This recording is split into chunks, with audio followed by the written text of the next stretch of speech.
매거진 동아 시청자 여러분 안녕하십니까. 오늘은 한국이 주목하고 있는 정치인이죠.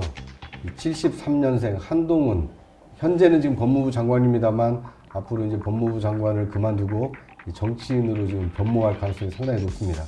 73년생 한동훈의 저자 심규진 스페인 아이 대학교 교수님을 모시고 정치인 한동훈, 검사 한동훈, 장관 한동훈, 그리고 차기 주자로서 한동훈 장관의 가능성과 현실성에 대해서 말씀 나누도록 하겠습니다. 심 교수님 어서 오십시오. 안녕하세요. 네. 불러주셔서 감사합니다. 네. 규진님 요즘 유행하는 이렇게 초록색 스카프 같은 그래요? 것을 입고 오셨네요. 감사합니다. 네. 네. 자, 이게 73년생 한동훈의 부제가 재밌더라고요. 네. 보수 정치의 복원과 대한민국의 미래. 그러니까 지금 보수 정치가 복원을 해야 될 만큼 약간 좀 망가졌다. 이렇게 지금 보시는 건가요?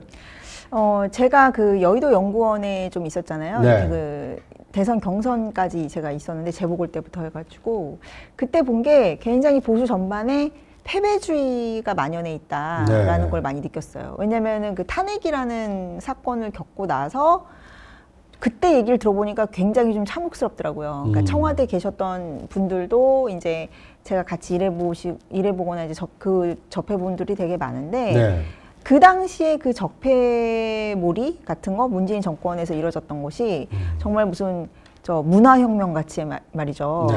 이렇게 낙인을 찍히고 되게 그 당시가 그러니까 보수가 전반적으로 많은 상처를 받았다. 그리고 이제 청와대에 조금이라도 있었던 분들이 다 휴대폰 다 그냥 압수수색되고 네. 인간적인 모멸도 많이 느끼시고 했대요. 그러니까 정말 사화 같은 거를 한번 겪은 거죠. 네. 그렇다 보니까 굉장히 보수가 많이 위축돼 있고 패배주의도 만연해 있고 있는 상황에서 그런 리더십을 다시 복원해서 세우는 과정에 있어서 지금 많은 진통을 겪고 있다. 네. 그래서 이제 제가 이 책의 부제를 이제 보수 정치의 어떤 리더십 복원. 네. 체제 근데 이제 복원 이 이렇게 보수 한 거죠. 정치가 물론 뭐 박근혜 대통령 탄핵, 그다음에 이명박 전 대통령이 이제 당시 그쵸. 이 구속이 되고 두 전직 대통령이 이제 사법 처리가 되면서 보수 정치가 어느 정도 무너졌다가 윤석열 대통령을 탄생시키면서 1차적으로는 좀 회복을 한 거 아닌가요? 그렇죠. 그러니까 첫 삽은 띄었다고 저는 생각을 해요. 네. 첫 삽을 띄었는데 이제 윤석열 대통령이라는 그 인물이 보수에서 키워낸 인물이 아니지 않습니까? 네. 어떻게 보면 네. 보수 진영에서 대릴사위로. 대릴사위나 용병 같은 그런 거였잖아요. 네. 그렇다 보니까 지금은 이제 그 내부에서의 어떤 체질 개선이 이루어지고 있기 때문에 네. 구조가 지금 만들어지고 있는 상황이니까 굉장한 그 성장통, 진통이 지금 있는 상황이라고 저는 진단을 하고 있는 거죠. 네. 네. 그러니까 저도 동의하는 것이, 그러니까 두 전직 대통령이 사법 처리된 이후에 보수 정치가 괴멸되다시피 했다가 윤석열이라는 어떻게 보면 가장 유력한 대선 후보를 만들어냄으로써 대선에서 승리했지 않습니까? 그리고 그 두 달 뒤에 치러진 6.1 지방선거에서도 크게 그렇죠. 승리를 했고. 네. 그런데 이제 문제는 최근에 강서구청장 보궐선거에서 이제 참패하면서 내년 총선 전망이 좀 어두워지다 보니까 윤석열 정부 탄생까지는 어느 정도 절반에 성공을 했는데 그렇죠. 내년 총선에서 과연 원내 일당 과반 의석을 확보할 수 있겠느냐. 이거에 대해서 이제 회의적인 여론이 지금 팽배하다 보니까 제2의 윤석열을 지금 찾고 있는 게 아닐까. 그래서 지금 주목받고 있는 게 이 쓰신 73년생 한동훈이 아닐까 이런 생각이 드는데. 네네. 그러니까 이게 윤석열 대통령의 리더십과 한동훈 장관의 리더십 그리고 두 분의 그 퍼스널리티가 되게 달라요. 네. 그러니까 윤석열이라는 그 정치인은 민주당이 키워준 정치인이잖아요. 보수가 이렇게 자생적으로, 그러니까 한마디로 말하면 자력 갱생한 게 아니란 말이죠. 조국 사태나, 그렇죠. 조국 사태나 뭐 그런 추윤 거. 갈등이나. 그런 것들이 이제 윤석열을 만들었고 또 보수의 입장에서 보면은 보수에서는 대안이 없던 상황이었지 않습니까? 황교안 체제 무너지고 이제 그 무너지고 있는 상황에서 다시 어떤 강력한 리더십이 없으니까 급한 사람이 정말 뭐 의무를 판다고. 네. 그 보수들도 이제 그 생존의 기로에 서니까 모든 기득권을 내려놓고 이 정치 신인이었던 윤석열을 그러니까 영입해서 영입해서 대선 후보로까지 할 정도로 절박했던 상황이라는 거죠. 네. 그러니까 자체 내부에서의 그 리더십이 공백이 있었기 때문에요. 근데 이제 딱 윤석열 대통령이 이제 그 대권을 잡고 나서 지방선거까지 이기고 나서 이제 보수의 그 기존의 기득권들이 좀 약간 나쁘게 말하면 이제 좀 배가 불렀다고 해야 되나? 뭐 화장실 갈 때와 나올 때 마음이 다르다고. 네. 그때부터 보수 내부의 일종의 내전, 그 헤게모니 쟁탈전, 헤게모니 쟁탈전 네. 그리고 기존 기득권들의 어떤 암투, 뭐 그런 것들이 이제 표면화되면서 지금 이제 중도층들한테도 그런 게 안 좋게 보이는 것이고, 네. 이 당이 지금 이렇게 일사불란한 리더십으로 이렇게 쫙 가는 게 아니라 오히려 자기들끼리 더 내부의 그 헤게모니를 가지고 패권을 가지고 그 저런 권력 다툼을 하네 이렇게 비춰지고 있는 거예요. 예. 근데 이제 규진님처럼 보는 시각도 있지만 오히려 어떻게 보면 지금 범여권이 용산 대통령실과 국민의힘이 오히려 용산의 눈치를 너무 많이 보면서 좀 여권이 이 수평적 관계라기보다는 수직적 관계에 있어서 오히려 리더십의 위기를 겪고 있는 거 아니냐 이렇게 보는 시각도 있거든요. 그러니까 저는 그런 전제 자체가 굉장히 잘못됐다고 생각하는 게 네. 문재인 정권 때 지지율 되게 높았잖아요. 네. 지금 뭐 그 저쪽에 뭐 좌파 진영도 그렇고 뭐 윤석열 대통령 비판하는 쪽에서도 맨날 뭐 지지율이 낮다는 걸로 되게 인기 공격을 없는 하죠. 공격을 하는데 네. 아니 그러면 문재인 정권이 당하고 대통령과 그 청와대하고 수평적이라서 인기가 좋았나요?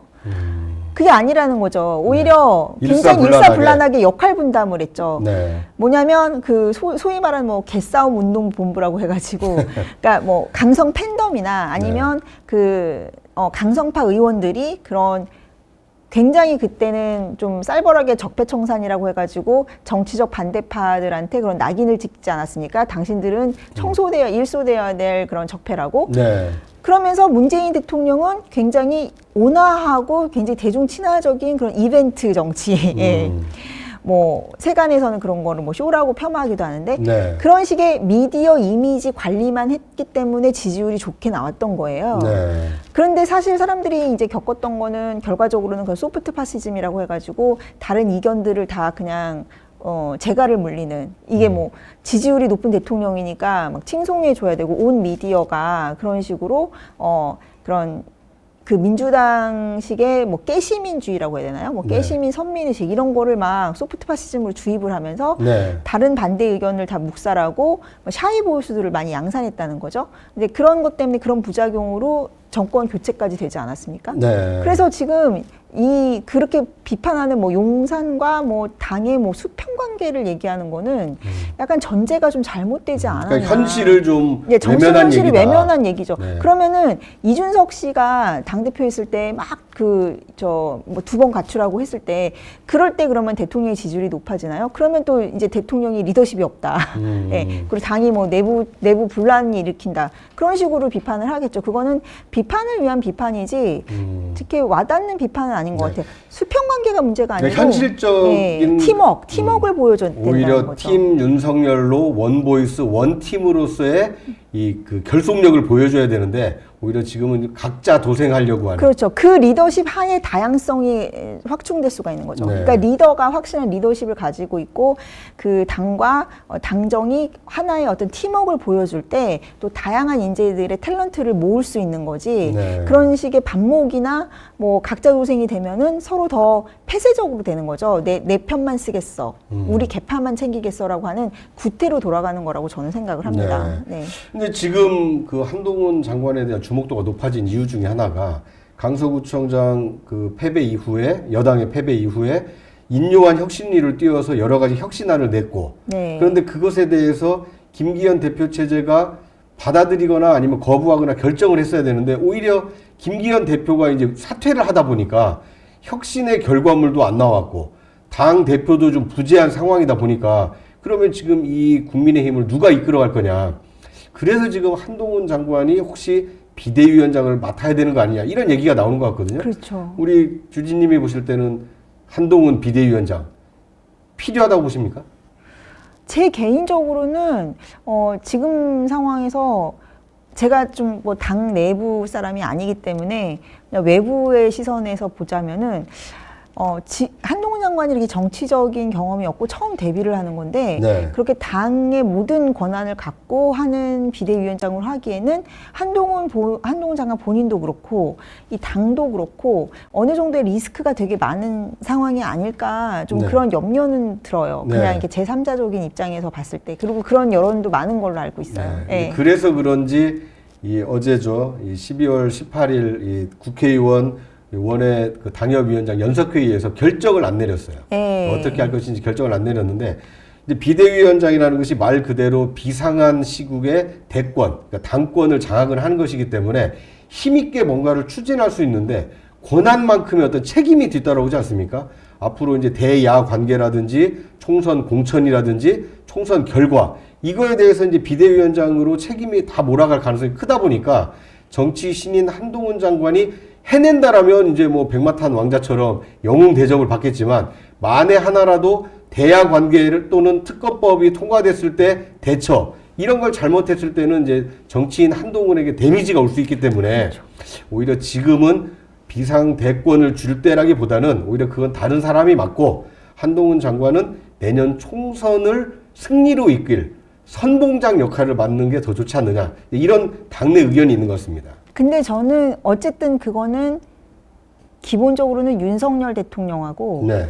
그리고 당하고 한동훈 장관의 결단 그리고 현실 인식에 따라 달라질 거라고 저는 생각을 하거든요. 네. 결국에는 본인들이 아무리 뭐 호사가들이나 제 평론하는 사람들이 아무리 뭐 분석을 해봤자 좀 무의미하다고 생각하고요. 네. 현재의 당의 위기 상황을 얼마나 절박하게 당사자들이 대통령과 그다음에 당과 또 한동훈 장관 본인들이 인식하고 그에 걸맞는 어떤 결단을 내리느냐 네. 그것에 달려 있다고 생각을 해요. 근데 네. 사실 이제 한동훈 장관을 뭐 제2의 윤석열이다라고 뭐 비교를 해본다면 유사한 점은 이제 당이 위기에 있을 때 이 보수 정치가 위기에 있을 때 어쨌든 외부의 사람 정치를 하지 않았던 사람들을 이게 구원투수처럼 투입을 해서 그 난국을 타개하겠다라는 점에서는 공통점이 있는데 검사 출신이라는 것도 공통점이 있죠. 네. 근데 문제는 조금 다른 점이 있다면은 윤석열 대통령이 부딪혀야 했던 그 챌린지가 있었고 네. 그때도 한동훈 장관이 이제 부딪혀야 되는 챌린지가 있는데 그 챌린지의 성격이 약간 다른 게 윤석열 대통령 같은 경우는 본인이 어쨌든 간에 뭐 후보에 한 명의 후보로 이제 국힘에 딱 들어와가지고 네. 치열한 경선 과정에 경선을 거치면서 당내의 어떤 지역적인 기반을 가지고 있었던 홍준표도 있었고 그런 분들이 있었고. 있었지만 네. 그 윤석열 대통령이 이제 손을 잡았던 우군이 돼줬던 사람들은 예를 들면은 뭐 장제원 의원, 권성동 의원, 정진석 의원 이런 식의 그 탄핵 그 사화에도 살아남은 네. 그 지역의 자기 탄탄한 지역 기반을 가지고 있던 지역 정치인들하고 이렇게 연대가 돼가지고 네. 이 당의 패권을 잡지 않았습니까? 근데 이제 한동훈 장관 같은 경우는 좀 약간 반대 상황인 것이 이제 이 한동훈 장관 같은 경우는 지금 비대위원장으로 오라고 하는 상황인 거잖아요. 네. 추대식으로 막 되고 있는 상황인데 결국엔 또 리스크는 뭐 좌파 진영이나 아니면 그 당내 비주류들이 공격하고 있는 그러면은 윤석열의 아바타냐 이런 식의 그러니까 윤석열 대통령과의 어떤 커플링된 그 관계가 또 챌린지가 돼버리는 거예요. 그러니까 네. 약간 조금 다른 상황인 거예요. 네. 그러면 이번에 윤석열 대통령께서 말씀하신 걸 보니까 한동훈 장관은 내 말을 가장 잘 안 들을 사람이다. 지금 비대위원장 후보로 나오는 사람 중에. 네. 그거는 약간 여러 가지 함의가 있는 것 같아요. 첫째로는 한동훈이라는 사람에 대해서 여러 번 일도 같이 검찰 시절을 해봤기 때문에 그 두 분 간의 어떤 인간적인 신뢰가 그 일을 하면서 프로 대 프로로서 가지고 있는 그런 상호 존중? 네. 뭐 이런 신뢰가 있다라는 게 하나.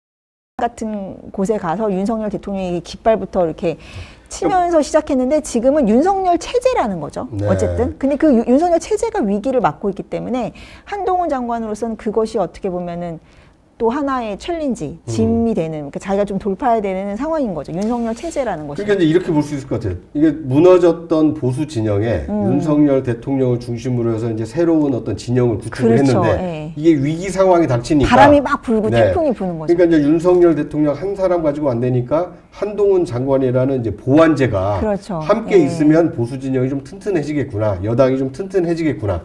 이제 이렇게 보는 시각도 있고. 그런데 이제 권력의 속성상 그렇죠.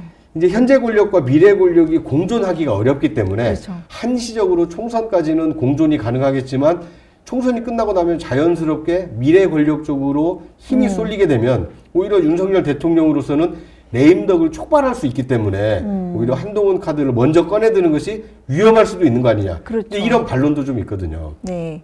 그럼에도 그래서, 불구하고 한동훈 카드를 꺼내들 거라고 보세요? 그래서 저는 이거는 윤석열 대통령이 얼마나 지금 현실 인식을 어느 정도의 위기로 보는지. 네. 그러니까 전에 예를 들면 그거랑 같은 거, 전에 보수 진영이 위기를 인식하고 우리가 리더십이 부재하다는 거에 대한 절박한 생각에 윤석열 대통령을 선택했잖아요. 당의 그렇죠. 어떤 당심이. 네. 그러면 지금도 결국에는 이번엔 당심은 이미 지금 한동훈 장관한테 가 있는 것 같아요. 네. 근데 제가 말씀드렸듯이 지금 어쨌든 이 체제가 아무리 취약하고 뭐 흔들리고 위기라고 하더라도 이 체제를 운영하는 주체는 윤석열 대통령이란 말이에요. 네. 그래서 윤석열 대통령의 어떤 절박한 결단이 있어야지만 네. 한동훈 장관의 어떤 또 정치적 공간이라던가 그런 게 이제 열릴 것이고 만약에 그런 것이 여의치 않다면 굉장한 리스크가 되겠죠. 네. 그렇게 저는 파악하고 있습니다. 알겠습니다. 자, 지금 저희가 이 한동훈 장관에 대해서 네. 얘기를 하고 있는데 지금 왜 한동훈 장관에 대해서 이렇게 이 요구가 많은가, 정치권으로 또는 비대위원장을 맡아달라는 요구가 많은가, 이 정치 지형에 대해서 한번 좀 얘기를 나눠보았고요. 그러면 이제 지금부터는 본격적으로 인간 한동훈에 대해서 한번 좀 탐구를 해보도록 하겠습니다. 자, 책 제목을 보면은요, 73년생 한동훈. 그러니까 한동훈 장관은 이른바 73년생이니까 586하고는 다르다. 이걸 아주 그냥 제목에서부터 직설적으로. 네, 그러니까 포스트 네. 386이다. 네, 네. 이걸 지금 제목에 딱 해놓으셨는데 그만큼 한동훈이라는 이 사람을 통해서 세대 교체가 가능하다. 이렇게 지금 보시는 건가요? 그러니까 우리 지금 정치 지형을 딱 보면은 정통 보수층, 그러니까 우리가 이렇게 소위 말하는 어르신 계층들이 있으시고요. 네. 그다음에 이제 산업화 세대, 민주화 세대가 예, 있고. 민주화 세대인데 4050이 굉장히 이제 저희 세대인데 X 세대인데 우리 세대는 이제 어렸을 때는 냉전 교육을 받았고 네. 또 저희 부모님 세대가 이제 베이비 부머 세대시잖아요. 그래서 저희 세대는 이제 냉전이나 그런 이념 교육을 받은 상황에서 굉장히 드라마틱한 어떤 트랜지션을 많이 겪은 세대예요. 그러니까 딱 대학 들어가자마자 뭐 그런 사회 서적, 사회주의 서적 같은 거 읽고 뭐 유시민 책 같은 거 읽으면서 민주화 수혜 세대라고도 하죠. 그렇죠. 민주화의 그 꿀을 누렸고 네. 또 그러니까 산업화로 인한 경제 성장 혜택도 혜택을 보고 또 좋은 교육을 받았단 말이에요. 뭐 네. 교육 그 대학 진학률이 뭐 최고조에 달하고 또 문화적으로 되게 풍요로웠죠. 그러니까 디지털 아날로그에서 디지털로 가는 네. 그 상황에서 그런 시장의 풍요로움, 그 소비 세대의 그 풍요로움을 누렸던 세대이기 때문에 그런데 이제 그런 게 이제 뭐 그 이념적인 결핍이라든지 전쟁을 겪지 않은 세대이기 때문에 네. 우리 세대 때는 또 동구권의 몰락을 봤어요. 그렇죠. 그래서 이 체제 경쟁에 대한 어떤 컴플렉스가 없었기 때문에 소위 말하는 뭐 강남 좌파라든지 뭐 PC 담론이라든지 그런 것들이 굉장히 흥할 수 있었죠. 그러니까 네. 우리가 지금 먹고 살 걱정이 없고 전쟁으로 인해서 생존의 걱정이 없고 그러니까 우리는 이렇게 뭐 누리면서 베풀면서 우아하게 살자 그런 세대였단 말이죠. 네. 근데 지금은 전 세계적으로도 그렇고 특히 우리나라가 이 전 세계의 그 정치 변화에 굉장히 민감한 그 타격을 받거나 그 임팩트를 받는 지정학적인 위치에 있잖아요. 네.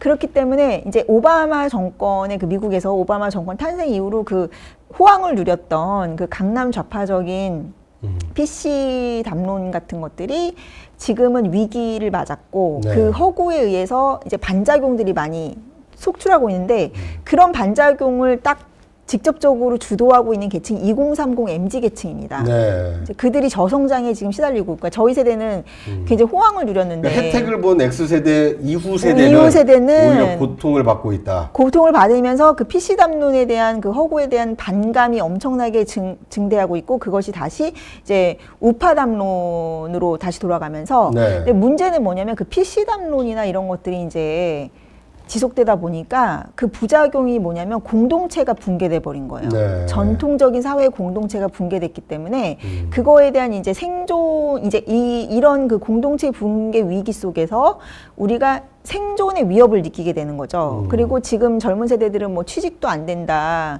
그리고 경제도 나쁘다. 계속 다 저성장이고, 거기다가 뭐 유럽 같은 사회는 뭐 난민 문제로 시끄럽고, 정치가 막 완전히 양극화되면서 정치적 생존, 경제적 생존, 사회적 생존, 그리고 공동체의 붕괴, 막 이런 것들이 다가오면서 사람들이 우리 사회의 이제 기본 질서와 이 법치의 확립, 네. 그런 것에 대한 이제 소구가 강해졌다라는 거죠. 근데 이제 그런 전 세계적인 트렌드도 바뀌고 있고, 사람들의 시대 정신이나 뭐 감성도 달라지고 있는데, 네. 여전히 예전의 풍요를 누리면서 그 거대한 정치 기득권을 형성한 586 세대는 네. 과거 담론에만 이렇게 머물러 있고, 또 과거의 그 PC적인 담론으로 그 자기들의 윤리적 선민의식에 빠져가지고 자꾸 지금 현 정권이나 이 보수층을 계속 그런 식의 옛날 그 박근혜 탄핵 때 썼던 네. 그 내러티브를 똑같이 적용하면서 악마화하고 뭐 탄핵을 해야겠다, 그런 선전선동과 혐오만 증폭시키고 있다는 거죠. 그러니까 이제 한국 사회가 크게 보면은 이제 한국 전쟁 이후에 산업화 세대가 있었고, 그 다음에 이제 민주화 세대가 한 세대를 풍미했고, 그 다음에 이제 등장한 것이 김대중 노무현 대통령 이후에 출연한 것이 이명박 대통령 때는 이제 이른바 선진화 세대가 좀 있었거든요. 그렇죠. 예. 그런데 이제 선진화 세대 이후에 2012년 대선에는 박근혜, 문재인, 안철수, 그러니까 안철수 현상으로 대변되는 이제 386을 좀 극복하자. 포스트 386 또는 운동권 386이 아닌 비전문가 386이 사회 주도 세력으로 좀 등장해야 되겠다. 이제 이런 움직임이 있다가 안철수의 퇴조와 함께 한국 정치의 주류로 등장을 하지 못했거든요. 그리고 이제 10년 동안 박근혜, 문재인 정부를 지나면서 다시 친노, 친문이 부활하고 그 운동권 386이 다시 득세를 하면서 포스트 386이 한 10년 건너뛴 느낌이 강합니다. 그리고 최근 들어서 이제 MG가 다시 한국 사회 정치 전면에 등장을 했는데, 제가 이제 주목한 것은 73년생 한동훈이라고 한다라면 포스트 386에 이제 어떻게 보면 스킵당한 건너뛴 세대가 다시 왜 주목을 받고 있을까? MZ 세대가 지금 주목받고 있는 이 그 시점에, 그러니까 이준석 당대표 또는 이준석 대표로 대표되는 2030의 어떤 정치적 이 등장, 이 이후에 70년대는 사실상 좀 묻혀진 거 아닌가, 이런 느낌이 강했는데 다시 73년생 한동훈이 주목받는다. 이건 MZ와 X세대가 뭔가 세대 결합을 할 수 있는 가능성이 있는 건가? 그렇죠. 네. 예. 그러니까 저는 세대 결합도 있고 세대 분화도 있다라고 생각을 해요. 그러니까 예를 들면은 두 가지 측면에서 봐야 되는데, 네. 그러니까 이준석 씨가 등장했을 때의 어떤 시대적인 요구가 있었어요. 그러니까 뭐냐면 그 586 담론이라든지 PC 담론에 대한 거부감으로 이대남들이 굉장히 정치적으로 활성화가 됐고, 네. 그런 현상을 잘 포착해서 이제 했던 정치인이 이준석이라는 사람이고, 이준석 신드롬이라고 불렀을 때도 사실은 기대감이었거든요. 네. 그러니까 그게 정통 보수들도 항상 이 보수가 좀 바뀌었으면 좋겠다. 이제 새로운 인물들로 좀 바뀌어서 담론도 좀 혁신됐으면 좋겠다라는 그 시대적 열망이 있었는데, 네. 그 열망을 이준석이라는 정치인 한 명이 잘 그런 플랫폼으로 구현을 못 해버리고, 네. 당에서 퇴출되면서 이제 그 한계를 냈기 때문에 사실은 더 이 70년대생들 그리고 중간 세대가 세대를 연결해줘야 되고, 또 기존의 그 586들한테 약간 좀 정치 담론의 영역에서 동원의 대상이 됐었던 네. 우리 X세대들이 자성의 의미로서 분화되는, 네. 그러니까 이제 586 담론의 그 허구성에 대해서 이걸 버리고 이제는 새로운 시대에 맞춰서 우리 MZ나 이런 새로운 그 우리 미래의 아젠다를, 그러니까 과거를 우리가 버리고 우리 과거의 풍요를 누렸던 그 담론을 버리고 네. 지금의 이제 생존이 절박한, 그리고 시스템을 정상화해야 되고 공동체를 다시 복원해야 되는 된다.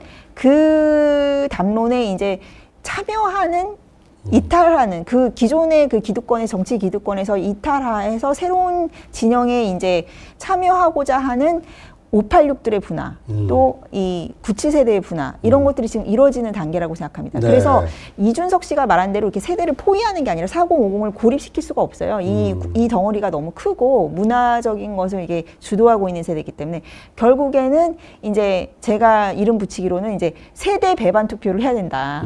뭐 예전에는 계급 배반 투표라는 것이 그러니까 있었는데 자기 세대 이익을 위해서 투표할 것이 아니라 네. 지금은 이제 미래를 생각해서 우리가 이민청이라는 이런 아젠다들. 그러니까 지금 솔직히 말해서 저희 세대가 가장 경제적인 풍요를 누렸고 뭐 지금 그 부동산 자산이라든지 뭐 주식 자산이라든지 뭐 코인 자산이라든지 가장 큰 부를 축적한 세대예요. 네. 그렇잖아요. 주변에도 보니까 많으시더라고요. 아, 그래요?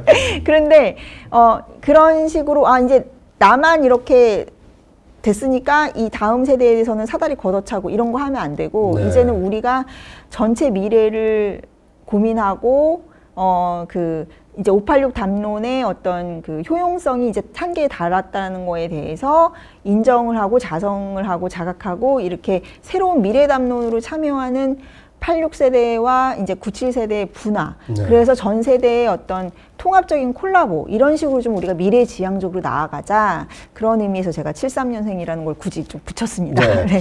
그러니까 그 이해는 되는데요. 그런데 이제 지금 그런 분화가 이루어지고 있고 특히 또 MZ세대만 하더라도 사실은 2030 남성과 2030 여성이 약간 좀 분화가 돼 있거든요. 다 이른바 다르죠. 젠더 네. 갈등도 있고 그리고 이 47세대라고 하는 이 네네. 포스트 386세대도 아직도 하나의 그룹핑이 돼 있지는 않거든요. 486세대만큼 견고하지 않기 때문에 이런 세대 분화 과정에서 과연 한동훈 장관이 그러니까 386을 극복하는 이제 기수가 되고 그래서 47세대를 규합하고 그 뒤에 함께 해야 되는 이 MZ세대까지 이제 포괄을 할지 이건 좀 어떻게 보면 한 장관에 만약에 정치를 하게 된다라면 숙제가 되지 않을까요? 엄청난 숙제인데 저는 한동훈 장관의 그 두 가지 그 포인트를 꼽고 싶은데 젊은 네. 세대랑 좀 소통되는 첫째로는 이분이 되게 소프트 파워가 있어요. 굉장히 결국에는 정치라는 것도 뭐 디지털 세대의 정치가 됐든 뭐 옛날 세대의 정치가 됐든 결국엔 사람과 사람이 하는 거고 그 정치인이 가지고 있는 인물의 그런 매력도라고 해야 되나요? 그런 호감도를 무시할 수가 없고 네. 그게 사실은 어떻게 보면은 진영을 초월해서 이렇게 유대를 만들 수 있는 그런 단초인데 이제 한동훈 장관 같은 경우는 팬덤이 형성된 게 되게 특이한 게 이 내가 한동훈 장관이랑 같이 정치가 일치해서 정치적인 지향점이 일치해서 혹은 내가 보수라서 한동훈을 좋아하는 게 아니라 네. 그냥 한동훈 장관이 장관으로서 하는 그런 논리적인 모습, 네. 합리적인 모습에 충분히 소구되는 지점이 있다. 네. 뭐 그런 점에서 약간 젊은 층에게도 더 이제 그 하나의 콘텐츠로서 하나의 정치 콘텐츠로서의 매력이 있다라는 것이고요. 두 번째로는 한동훈 장관이 보여주는 뭐 일하는 방식이라든지 그런 리더십 스타일이 그런 구시대적인 것과는 많이 좀 떨어져 있다. 네. 그래서 제가 이제 성과주의도 얘기했고 또 뭐 윤석열 대통령의 리더십이나 이런 걸 얘기할 땐 쌍무적 계약 관계라는 걸 얘기했는데 과거 386 세대의 그 옛날 리더십은 사실 권위주의 정권에 대한 반작용으로서 자신들의 어떤 투쟁이나 뭐 이런 그 폭력적인 방식을 굉장히 이제 옹호하고 네. 또 도덕적인 그런 합리화하고. 선민의식, 도덕적인 선민의식이라든가 부족주의에 있기 때문에 굉장히 배타적이면서 전체주의적인 그런 폭력적인 문화를 띠고 있어요. 그러니까 네. 거울처럼 좀 맞닿는 거죠. 그런데 이제 우리 세대에서는 그런 컴플렉스가 없단 말이에요. 그리고 이 70년대생들은 아까도 말씀드렸지만 그런 PC 담론이라든지 민주화 담론을 그냥 어떤 분들은 그런 거를 뭐 패션 좌파라고 이렇게 비난하기도 하는데 그런 네. 거를 하나의 그냥 라이프 스타일로 생각을 하는 거지 조직화된 이게 뭐 카르텔, 뭐 폭력화된 이런 걸로 생각하지 않는 사람들이거든요. 네. 그렇기 때문에 그런 식의 리더십이나 그런 상명하복을 강요하지도 않고 받아들이지도 않는다라는 특성이 있는 것 같아요. 네. 그래서 한동훈 장관 보면은 왜 한동훈 장관의 언행을 보면 좀 안정감이 있고 예측 가능하다고 생각하냐면 이분은 항상 이제 자기 자신의 명예, 자기 자신의 소신과 원칙 이런 거를 최우선에 두지 예전에 우리가 봤던 뭐 삼김 시대, 그러니까 87 체제를 만든 삼김 시대 리더십이라는 게 뭐 주군이 있고 네. 주군이 대통령이 되기 위해서 없고 무슨 우리가 뭐 소위 말해 뭐 대통령병 환자 그러잖아요. 네. 그래서 대통령이 되는 것을 막 가문의 영광으로 알고 이 소명으로 알아가지고 다 이렇게 보스 정치를 해가지고 이 계파들이 서로 투쟁을 해서 이렇게 쟁취하는 걸로 생각했는데 그건 굉장히 구시대적인 것이고 네. 저는 한동훈 시대의 패러다임이라는 거는 그냥 한동훈 장관 같이 좀 쿨한 그런 성과주의적인 측면에서 보면 그냥 대통령이라는 직도 하나의 행정부의 수반으로서 5년 동안의 계약직인 거예요. 그러니까 자기 네. 맡은 일을 잘하면 된다. 맡은 일을 잘하면 된다. 네. 그리고 이제 그 이후에도 인생이 길지 않습니까? 지금 100세 시대인데 대통령 그 5년? 그게 뭐라고. 그러니까 그게 약간 젊은 세대의 코드인 거예요. 과거의 사람들처럼 무슨 대통령이 되면 왕이다. 이게 아니라는 거죠. 네. 그런 식에 있어서 70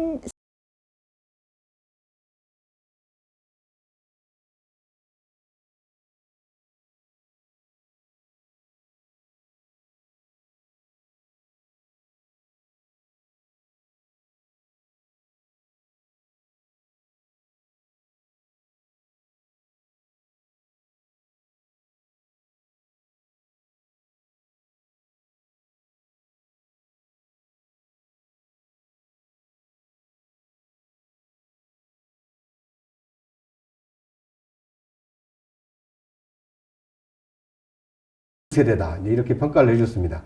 자, 그러면 이제 세대 대표성은 그 정도 하고요. 인간 한동훈. 혹시 한동훈 장관 만나보셨어요? 전혀 만난 적이 없습니다. 안 만나고 이렇게 73년생 한동훈. 아니 이게 뭐 강준만 교수님이 무슨 뭐 네. 김대중의 측근이라서 뭐 김대중 죽이기 쓴 게 아니지 않습니까? 아, 그렇죠. 그러니까 예, 저는 이제 강준만 교수님 같은 분들을 네. 좀 이렇게 학자이시면서 또 평론도 하시고 그렇게 롤 모델로 좀 삼고 있기 때문에 네. 제가 아무래도 좀 여성이고 또 뭐 40대고 이 평론이나 담론 지형에 드문 네. 그런 거라서 그런지 이렇게 오해하시는 분들이 많더라고요. 네. 무슨 이게 한동훈 지지의 책이냐 전혀 아니고요. 예. 또 책을 읽어보시면 저는 이제 이 보수의 어떤 전략적인 커뮤니케이션이나 이런 컨텐츠에 있어서의 어떤 뭐 전략이라고 할까요? 네. 그런 솔루션을 좀 이제 나름 제공한 책이지 이게 뭐 한동훈 개인을 뭐 찬양하거나 뭐 이런 식의 책은 전혀 아니라는 거를 다 읽어보시면 아실 거예요. 알겠습니다. 그러니까 네. 이제 이 정치인 한동훈 또 법무부 장관 네. 한동훈의 어떤 퍼스널리티 그리고 장관으로서의 어떤 역할 이거에 대해서 이제 분석하신 책이다. 어떤 역사적인 측면에서 정치 세대 변화, 시대 정신의 아이콘으로서의 한동훈인 거지. 네. 그게 뭐 개인적으로 제가 뭐 한동훈 장관 뵌 적도 없고. 네. 그러니까 저는 이제 이 한국 정치가 네. 크게 변하는 어떤 과도기에 있다라는 생각이 좀 들어요. 그러니까 이제 맞아요. 지난 2022년 이 3구 대선이 특히 대표적인데 왜냐하면 윤석열 대통령이 만들어지는 과정도 오랫동안 국민의힘에 몸담아왔던 기성 정치인이 아니었지 않습니까? 그렇죠. 네. 그리고 이른바 국민의 대표라고 하는 국회의원을 한 번도 지내지 않은 분이 대선 후보가 됐고 결국 대통령에 올랐습니다. 네네. 마찬가지로 더불어민주당의 경우에도 야당의 경우에도 뭐 성남시장 2번 하고 경기도지사를 지내긴 했습니다만 국회의원 경력 없는 이재명 그 경기지사가 대선 후보가 돼서 이제 본선에서 영선 대 영선의 이게 맞대결 아니었습니까? 그러니까 과거의 어떤 이 대선 성공 방정식이라고 한다면 국회의원을 하면서 어떤 이제 그 정치의 영역에서 상당히 영향력을 행사하고 자기의 세력을 형성한 다음에 이제 대권을 뭐 거머쥐는 이런 그 프로세스가 있었다라면 윤석열 대통령 탄생 과정에서는 이제 그런 성공 방정식, 대선 방정식은 더 이상 유효하지 않은 것 같아요. 맞아요. 이제 그러다 보니까 한동훈 장관은 국무위원으로서 새로운 어떤 역할을 좀 보여주고 있는 것이 아닌가. 과거 장관이라고 한다라면 물론 국민의 이 대표인 국회의원들이 질문하면은 뭐 쩔쩔매거나 아니면 뭐 알아보겠다, 시정하겠다 이렇게 고분고분하는 모습이 많았더라면 한동훈 장관은 정반대 아니었습니까? 그 부당한 질문이다. 그리고 왜 그렇게 그런 질문을 하시느냐. 뭐 어떻게 보면 뭐 따져 묻는 것 같기도 하고 때로는 언쟁도 서슴지 않고. 그러니까 국무위원으로서의 어떤 뉴 노멀을 보여준 장관 아닌가. 예. 그런 점에서 한동훈 장관의 약간 좀 퍼스널리티가 좀 있지 않을까 하는 생각이 드는데 그 부분은 좀 어떻게 보십니까? 그게 X세대의 본질이죠. X세대. 예, 부당한 그 소위 말해 뭐 꼰대질이라고 하잖아요. 네. 그 꼰대가 나한테 뭐라고 하는 것을 반항하는 거. 그게 사실은 X세대의 정수다. 그러니까 예를 들면은 그 X세대 대표적인 그 영화 있잖아요. 뭐 비트 같은 거 보면은 네. 딱 거기 보면은 그 반항하는 아이들이 그러잖아요. 아, 우리 꼰대가 뭐 어쩌고 저쩌고 항상 그러니까 저희 세대가 딱 그 세대인 것 같아요.